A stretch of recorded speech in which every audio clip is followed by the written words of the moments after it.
अस्सलाम वालेकुम viewers, welcome to my channel expert preparation zone. Hope so you all are well. तो viewers, आज की वीडियो का टॉपिक है पार्ट्स ऑफ स्पीच।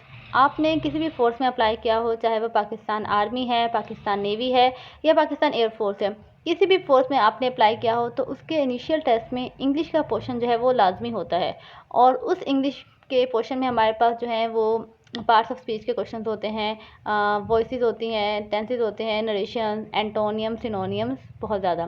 तो आज का जो हमारा टॉपिक है वो है पार्ट्स ऑफ स्पीच। हमारे पास टोटल पार्ट ऑफ स्पीच कितने होते हैं? 8 पार्ट ऑफ स्पीच हमारे पास होती हैं, और इन्हीं पार्ट्स ऑफ स्पीच से मिलकर जो है वो डिफरेंट सेंटेंसेस तैयार होते हैं और एक स्पीच हमारे पास तैयार हो जाती है। तो इस वीडियो में हम लोग इन तमाम पार्ट्स ऑफ स्पीच को डिटेल से डिस्कस करेंगे। तो हमारे पास जो 8 पार्ट ऑफ स्पीच हैं उनमें सबसे पहले आता है noun, pronoun, then verb, adjective, adverb, preposition, conjunction and interjection. तो इस वीडियो में हम इन तमाम पार्ट्स ऑफ स्पीच को डिटेल में डिस्कस करेंगे with the help of examples, ताकि आपका ये कॉन्सेप्ट क्लियर हो जाए कि वर्ब क्या होता है, एडवर्ब क्या होता है, एडजेक्टिव क्या होता है। तो सबसे पहले हम लोग डिस्कस करने वाले हैं noun. What is noun? Noun क्या है? बेसिकली जो नाउन की डेफिनेशन है वो हम 1-2 क्लास से पढ़ते हुए आ रहे हैं, ठीक है, कि noun is the name of person, place, thing और आइडिया और एनी काइंड ऑफ फीलिंग। तो यही नाउन है, किसी भी शख्स का नाम, किसी भी जगह का नाम या किसी चीज़ का नाम, उसे हम क्या कहते हैं? नाउन कहते हैं। एग्जाम्पल के तौर पर यहाँ पे लिखा हुआ है man, Lee, John, table, computer, police, death, advice, Africa, sweets, jealousy, और भी बहुत सारी एग्जाम्पल दी हुई हैं। ये सारे क्या हैं? कॉमन नाउन है। किसी भी चीज़ का नाम हो, किसी भी आपकी फीलिंग्स को कोई हम नाम दे देते हैं, या फिर कोई आपके पास शहर का नाम है, मुल्क का नाम है, वो सब क्या कहलाते हैं? नाउन। अगर हम इसके सेंटेंसेस में यूज़ देखें, एग्जांपल में देखें, जेलसी डिस्ट्रॉय एवरीथिंग, ये एक सेंटेंस है, और इसमें अगर आपसे पूछते हैं कि नाउन क्या है, तो वो हमारे पास क्या है? जेलसी। सेकेंड एग्जाम्पल है हमारे पास, a good man always speak truth, एक अच्छा शख्स हमेशा सच बोलता है। इसमें हमारे पास जो एग्जाम्पल है नाउन की वो क्या है? अ गुड मैन। इसी तरह थर्ड एग्जाम्पल में हमारे पास क्या है? ताजमहल, क्योंकि एक वो जगह का नाम है, तो ये हमारे पास यहाँ पर नाउन है।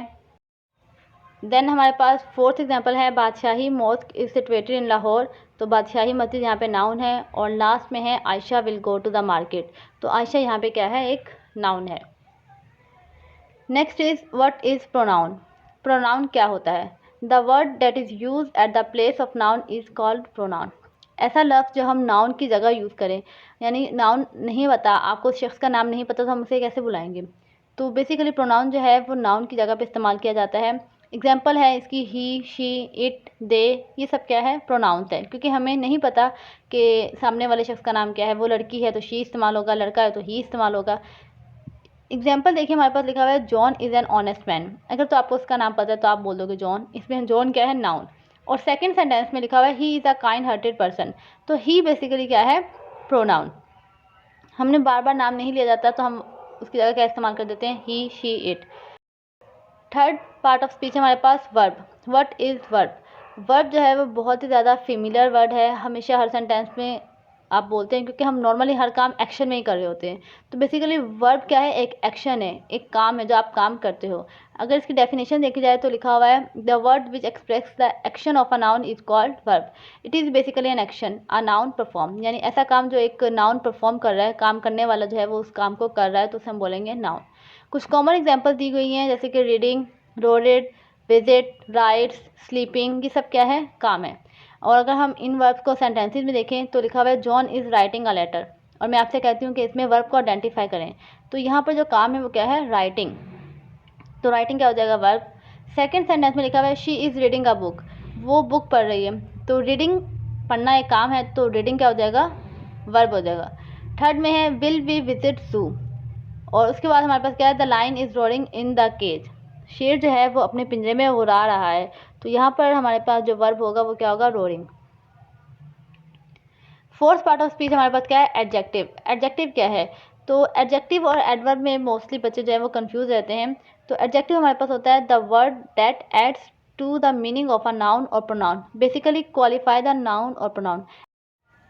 तो एडजेक्टिव जो है वो नाउन और प्रोनाउन की क्वालिटी बताता है। जैसे एग्जांपल के तौर पे लिखा हुआ है best, good, pretty, fast, clever, cheap, etcetera. और अगर इन्हीं एडजेक्टिव्स को हम सेंटेंस में इस्तेमाल करें तो एग्जांपल के तौर पर हमारे पास क्या है? Norma has a pretty hair, तो यहाँ पर क्या है? मतलब एडजेक्टिव क्या है, तो एडजेक्टिव यहाँ पे क्या है, प्रेटी। सेकंड एग्जांपल है John is a good boy, John एक अच्छा लड़का है। तो ये नाउन के बारे में बता रहे हैं ना, क्योंकि जॉन एक लड़का है तो गुड यहाँ पे क्या हो जाएगा, adjective. Then Ayesha is my best friend, तो बेस्ट यहाँ पे क्या है, एडजेक्टिव।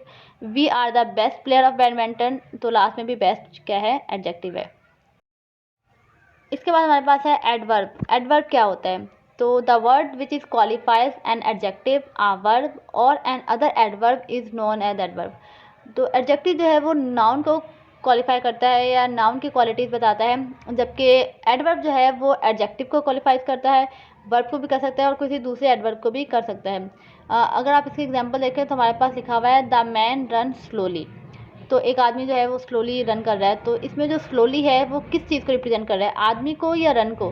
तो बेसिकली ये वर्ब को बताया ना कि वो आहिस्ता भाग रहा है, तो ये स्लोली लफ्ज़ जो है वो वर्ब को क्वालिफाई कर रहा है, यानी उसके बारे में बता रहा है। तो स्लोली क्या होगा, एडवर्ब। नेक्स्ट सेंटेंस में लिखा हुआ है शी रन्स वेरी क्विकली, तो यहाँ पर जो क्विकली लफ्ज़ है वो किस चीज़ को बता रहा है, वो रन को बता रहा है कि वो तेज़ भाग रही है या आहिस्ता भाग रही है। तो क्विकली यहाँ पे क्या है, एडवर्ब। तो इस तरीके से हमें पता चल जाता है कि अगर कोई चीज़ नाउन को क्वालिफाई करे, नाउन की क्वालिटी बताए, तो वो होती है एडजेक्टिव। और अगर किसी वर्ब का या एडवर्ब का या एडजेक्टिव की क्वालिफाई की जाए या फिर उसकी क्वालिटी बताई जाए तो वो क्या होता है, एडवर्ब। नेक्स्ट है प्रीपोजिशन। प्रीपोजिशन एक बहुत ही ज़्यादा वास्ट है, यानी इतनी ज़्यादा प्रीपोजिशन हैं कि आप इसको जितना ही पढ़ जाएंगे वो ख़त्म ही नहीं होंगे, इतने ज़्यादा इसमें वर्ड्स हैं। तो हम इसकी डेफिनेशन देखते हैं। The class of words that indicates the relationship between noun, pronoun and other words in a sentence are known as preposition. तो प्रीपोजिशन में हमारे पास बहुत सारे वर्ड्स होते हैं। आपको एक सेंटेंस दिया होता है, उस सेंटेंस में कोई भी नाउन या प्रोनाउन है, उसका ये रिलेशनशिप बता रही होती है ऑब्जेक्ट के साथ, ठीक है। जैसे एग्जांपल है हमारे पास the book is lying on the table, तो बुक जो है वो टेबल के ऊपर है। तो इसमें ऑन जो है वो क्या बता रहा है कि बुक जो है वो टेबल के ऊपर है। इसी तरीके से अगर ये कोई और वर्ड होता है कि बुक जो है वो टेबल के नीचे है, तो वो प्रीपोजिशन यूज़ होता है। इसके अलावा एग्जांपल हो सकती है the cat sit behind the chair या अंडर द चेयर या बिसाइड द चेयर। तो ये सारे वर्ड्स बेसिकली हमें नाउन या प्रोनाउन को ऑब्जेक्ट के साथ लिंक करवाता है। नेक्स्ट है हमारे पास कंजक्शन। कंजक्शन क्या है, the conjunction is merely a word which merely join two sentences and some time two words. Conjunction क्या करता है, दो सेंटेंसेस को जोड़ता है और कभी कभार दो वर्ड्स को भी जोड़ता है। इससे हम दो सेंटेंसेस को कंबाइन करके बता सकते हैं। मोस्ट कॉमन जो कंजक्शन है वो होते हैं एंड, स्टिल, और, not, only, too, otherwise, however, such that, unless, until, etcetera etcetera. अगर इसका सेंटेंस देखा जाए तो लिखा हुआ है bird flies but dogs don't. परिंदे उड़ सकते हैं लेकिन जो डॉग्स हैं वो नहीं उड़ सकते। तो ये जो बट है ये क्या कर रहा है, दो सेंटेंसेस को जोड़ रहा है कि birds fly but dogs don't. तो बट क्या है, कंजक्शन। इसी तरह सेकंड एग्जांपल है he is just 10 year old and working hard, वो सिर्फ 10 साल का है और बहुत हार्ड वर्क करता है। तो ये एंड क्या है हमारे पास, कंजक्शन। थर्ड सेंटेंस में भी हमारे पास जो कंजक्शन वर्ड है वो क्या है, but. He is brave but his brother is coward. Last है हमारे पास इंटरजेक्शन। इंटरजेक्शन क्या है, the interjection is the word which express some certain feeling. Interjection जो है वो आपकी फीलिंग्स, आपके इमोशन को एक्सप्रेस करता है in the form of words. और इसकी आसान सी है कि इसके जो लास्ट में है एक एक्सक्लेमेटरी साइन आ जाता है, देखिए जो उल्टा आई टाइप ना, इससे हमें पता चल जाता है कि ये क्या है, एक इंटरजेक्शन है। इसमें आप अपनी कोई खुशी का एक्सप्रेशन दे सकते हैं, और अगर आप दुखी हैं तो वो एक्सप्रेशन दे सकते हैं। वट एवर जो भी आपकी फीलिंग हो उसको आप वर्डिंग में एक्सप्रेस कर सकते हैं। एग्जाम्पल है हमारे पास ओह, गोश, वाओ, गुड, आउच, है, और जो नॉर्मली हम अपनी क्लासेस में पढ़ते हैं वो पढ़ते हैं हुर्रा, अलास वगैरह वगैरह। और इसके लास्ट में एक एक्सक्लेमेटरी मार्क होता है, उसी से हम पहचान लेते हैं कि ये क्या है, एक इंटरजेक्शन है। तो ये थे व्यूवर्स कुछ पार्ट्स ऑफ स्पीच, बहुत ही आसान से हैं। ज़्यादातर जो हमारे पास आता है वो आते हैं एडजेक्टिव, एडवर्ब वगैरह वगैरह, तो उनकी आपने ज़्यादा से ज़्यादा प्रैक्टिस करनी है। होप सो वीडियो आपको पसंद आई होगी। अगर वीडियो आपको पसंद आई है तो वीडियो को लाइक कर दें और शेयर कर दें।